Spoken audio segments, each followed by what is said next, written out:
everyone, and welcome into our Tuesday, August 16th edition of the 5-Star News. I'm Gunnar Bryson. And I'm Owen Bryant, and we have a lot to jump into today, so let's get right into it with our version of What's Up Heritage here with Isaac Delk. Thanks, guys, for the awesome intro. Now let's get into some morning announcements. If you ordered last year's yearbook, you can get them in Mr. Peace's room, which is room 1218. There are also some available that are $80, so if you want to get them while you can. Attention sophomores, the Teen Maze is back and you can attend. The Teen Maze teach students about teen pregnancy, drugs, and drinking and driving. This year's event will take place at the Colonnade on Tuesday, September 13th. So if you would like to attend, be on the lookout for permission slips or see Mr. Franks in the guidance office. And finally, if you're looking for ways to support our boys soccer team this year, look no further than to the boys coach, Kennel Shipley. Coach Shipley and his squad has 2 pretty cool t-shirts that you can purchase this year, and they're only $10 a piece. And all the proceeds will go to the team. For more details, see Coach Shipley. Now let's get you guys into the weather forecast. On Tuesday, we'll have a partly cloudy skies with high of 86 and low 68. Wednesday won't be as hot, but we'll have showers that will move into our area, and the high will only get around 78 with a low of 67. Rain chance is honestly going to be 50% chance, so if you want to, you should probably bring an umbrella. Thursday is pretty much a carbon copy of that. 50% chance of rain with a high of 79 and a low of 66. And Friday, if you're heading over to the football game in Ringgold, take an umbrella because there is going to be a 60% chance of rain with a high, again, around 78, and the low will be 68. Now let's get back to the anchors for more news. Thanks and good work, Isaac. Now on to the news, and as each school year comes and goes, so does the students who've joined Mr. Bradford for our morning announcements. True, Gunnar, except sometimes there are like exceptions, like this year. Yes, you were right, Owen. This year's senior Jed Johnson will continue to hit the mic in the morning to give us information we need to know, along with Mr. Bradford and one other student. That other student is none other than Kayla Lopez. What goes into putting into the morning announcements every morning? How fun are they? What are they doing? And why do they enjoy it? Here's 5-Star News reporters Claire Martin and Brody Irving, who found out the answers to these questions. More in this report. You guys ready? Yes. Ready. No. Yeah, you are. You're good. Okay, I got lunch, and then I got this. So you might want to like look more after lunch. Oh God. Okay. Baked cheesesteaks on there, baked spaghetti. Good morning, generals. Could I have your attention, please, for... This is my 3rd year. I started my sophomore year, so this is the start of my 3rd year doing the announcements. I like doing it just because I like being in the main office and talk with all of them, and being with Mr. Bradford and Kayla in the morning times really starts off a good day. So that's why I like doing it. Oh, it's definitely a lot of fun. We have a blast every single morning. He always adds all the fun while we're doing it and always has his little commentary that's really funny. So it's really fun to do it with him. Not really anything. You just have to be prepared to talk and don't stutter and hesitate. Definitely. If they would actually listen to the announcements in the morning times, then they would really be getting the important information. But, not everybody does that. So, it is what it is at this point. But, it's great. All right, so it's a new school year, and we have a new announcement team here at Heritage. Jed Johnson, of course, is returning. Jed's been doing it for several years. He's almost like a faculty member here as a senior and as the president of the senior class. So it's always great to have Jed. And joining us this year is Kayla Lopez. Kayla is a sophomore, and she's new to Heritage. I've known Kayla since elementary school, since she went to school with my daughter Anna all through elementary school. She has just a huge personality, very outgoing, very positive, very bubbly, and I thought she'd make a great addition to the morning announcement crew. So right now we got Jed and Kayla coming at you each morning to let you know what's going on at Heritage High School. Keep up the good work, you guys. And speaking of good work, Owen, did you hear about the good stuff junior Venetia Goodwin did this summer? I did not, Gunnar. Well, listen up. Venetia and another HHS graduate spent their summer up at UTC participating in a program called the Seed Project. Oh, yeah. And what did she do? She worked in a research lab all summer getting real-life research experience working with college students and UTC professors. Good deal. Let's find out more in this report from the 5-Star News reporters Penner Alton and Ethan Anderson. So just before spring break last year, I was contacted by a former student of Heritage who's in college at UTC, and he told me about this opportunity where students, high school students, can apply to work at UTC in a research lab. So I sent out that message to all the students I knew and said, hey, if you're interested in science research, this is a great opportunity for you. And of the 3 spots that were available, 2 of our current Heritage students last year earned a spot. And one of those was Vanessa Goodwin, and I'm super proud of her. So I made a cyclometallated compound. It's a compound with a metal center, and it has 2 different ligands connected onto it directly. It's unique because nobody's ever tried to connect ligands directly to a metal center before. A ligand is like anything that attaches to a metal.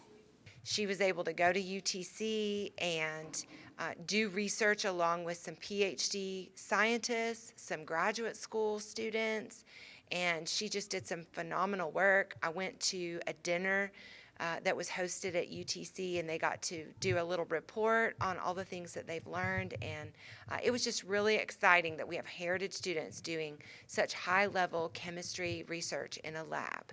Well, I got to work in a lab, and I worked with a college student, and her name was Madeline, and she helped me experiment with putting different ligands onto different metal centers to see if they would attach together. Now, let's take you all way back to last Thursday for the school's first college day. Yes, this is a day here at Heritage where teachers and students are encouraged to wear college attire, which relates to their college and college days. Yep, students are supposed to ask their teacher about what shirts they're wearing and how that school relates to them. How did the first one go? Here's 5-star news reporter Isaac Delk with a report. So College Day is every Thursday at Heritage High School. We're really trying to get high school students to start thinking about what they're going to do after graduation. Teachers and staff members are wearing shirts of colleges that they have some kind of connection to. It could be a school they went to. It could be a school their children went to. But they've got some kind of connection where they know a little bit about it. And really we're trying to encourage students to ask questions about different colleges just to learn different perspectives on colleges. So I'm wearing UTC today. I actually have my bachelor's from UTC.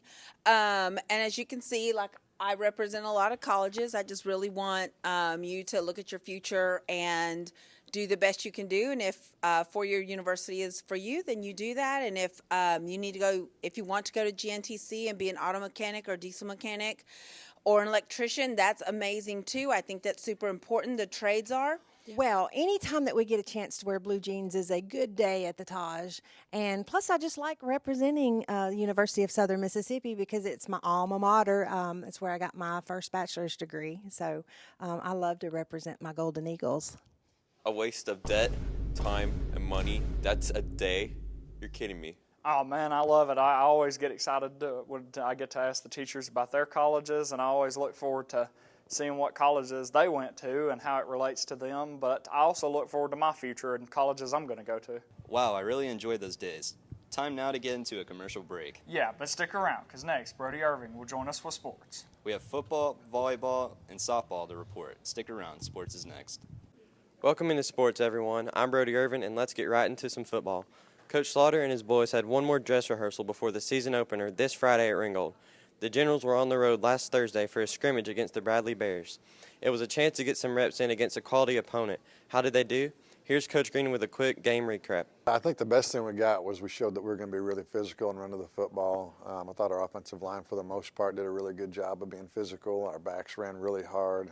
Pax is going to be a load to take down this year. And they did some really good things. I thought Swilton took care of the ball, was really intelligent with it, which is great. Just looked really calm and under control and understanding, and so I really liked that about it. We played very good. We knew that we were going to go in there. It was going to be a tough game. We went in there, we played our best, we won, came out with a win. Saw some stuff from everyone that really helped out. Looking forward to the Ringgold game next week. I feel like as a team we played well. Varsity looked real good. We ran some good routes. In general, I feel like we played pretty good. We got some stuff to improve on, but we looked pretty good. Yeah, we had a really good pass that got us down the field to Cheatwood. Hit a little seam route on a vert play, which was great, and then pounded it in there with Pax for the touchdown. And then Andrew Moore had a really nice insert and picked off a quick screen and took it to the house for a pick six. So those were two really big plays for us. Yeah, it definitely helps with momentum and getting us ready for the game. It's going to be fun against Ringgold. Congrats and good luck this Friday with Ringgold. Now on to softball, and Coach Crawford's ladies went into last Thursday's matchup with an 0-1 record after losing at Lafayette last Tuesday in their season opener. But it didn't take long to get revenge on the Ramblers as they pulled a dramatic come-from-behind win over the ladies in Orange on Thursday. Here's Coach Green with a game recap. Addie pitched her guts out. There were times, we made errors in the field and we may have walked batters, and but she held her own and kept them scoreless through the last inning there, and it's just a credit to her work ethic, and she's a gamer, she's a competitor, and she's not going to hold back. We started shaky at first in the first 3 to 4 innings, and then we finally found a way to win on a walk-off fly ball to tie the game with the RBI, and then a error which led to the winning run. But credit to the girls because they found a way to win. Anytime we get a win, we can build on that. We're going to take that win last night and use it as keep the momentum going into the rest of the season. And LFO and Ringgold coming up, so we're ready to take them on. The girls also went 2-1 over the weekend, losing to Gordon Lee before knocking off Woodland and Kale. To volleyball now, and Coach Cooper's team got their season underway last Thursday, here at home with a tri-match against Ringgold and LFO for the esteemed Catoosa Cup. The Generals have been pretty tough on their county rivals of late and hope to keep that tradition going with a sweep of the Warriors and Tigers. Could they get it done? Here's Coach Green with the report. Well, being our first match of the season, it was really hard to kind of know what to expect going in. And our very first set against Ringgold, we came out playing really, really well. I was really pleased with the way that they kind of took the lead from the very beginning. And all in all, I think that we played a high-tempo match. All of the games were good. The LFO game was a little bit more competitive, so it challenged us, and we had some moments that we had to push through, but the girls were able to. So I think it was a good way to start our season. We have a good mix of returning varsity players and new varsity players, so it really is almost not really a rebuilding year, but we do have a lot that we had to work on in the preseason to get ready because we didn't have a lot of returning players. So we had a lot of people that had to work on playing together, and I think that they did a really good job of doing that against Ringgold and Lakeview. As far as standing out, Lexi Berry had a good game against Ringgold. Tilda Lindroth had a lot of digs against LFO, just kind of not letting a lot of stuff fall on the floor. Lauren Mock is playing a new position for us this season, and so I'm just appreciative that she's stepping up and filling the hole that was needed, and so that's what she is going to do for us this season. A lot went into making the yearbook. We basically work on it for like an entire year, pretty much starting from maybe the third week of school on into like the second or third week of summer. So we have 2 staffs, journalism staffs that work on it, one in the fall, one in the spring. And then we have some student leadership that also kind of takes the lead and pushes it across the finish line in the summer. It can be stressful the first day because there's like an initial like tidal wave of people coming to get them. And I really think like the hardest part of it is just getting them ready to distribute because we have to put all the senior books in their pile, and then we have to put all the freshmen through junior books in their pile and organize them alphabetically. Some are personalized, some aren't, so it takes a second to get it kind of up and running, but once people start coming, it's a pretty smooth experience. So we are distributing books pretty much all week before school, 7:30 to 7:50. During lunch and after school until about 3:45. We're distributing them out of my room, unless you're a graduated senior, and I don't know why they would be watching this, but maybe they're really interested in Heritage Community News. But if you're a graduated senior and you want to pick yours up, those are in the front office. We have a very limited number of extras available for purchase, and those can be purchased for $80. Cash or check made out to HHS Yearbook, and they can be purchased in the front office or in my room. I'm very excited about picking up my yearbook. It's always fun to go back and look at the memories about last year and just kind of remember all the fun times I had. I bought a yearbook because in a couple years it's going to be fun to look back and see all the memories and the friends. And also, it was just really fun to be able to help work on the yearbook this year. You can get one in Mr. Peace's room. We're giving them out during lunch, so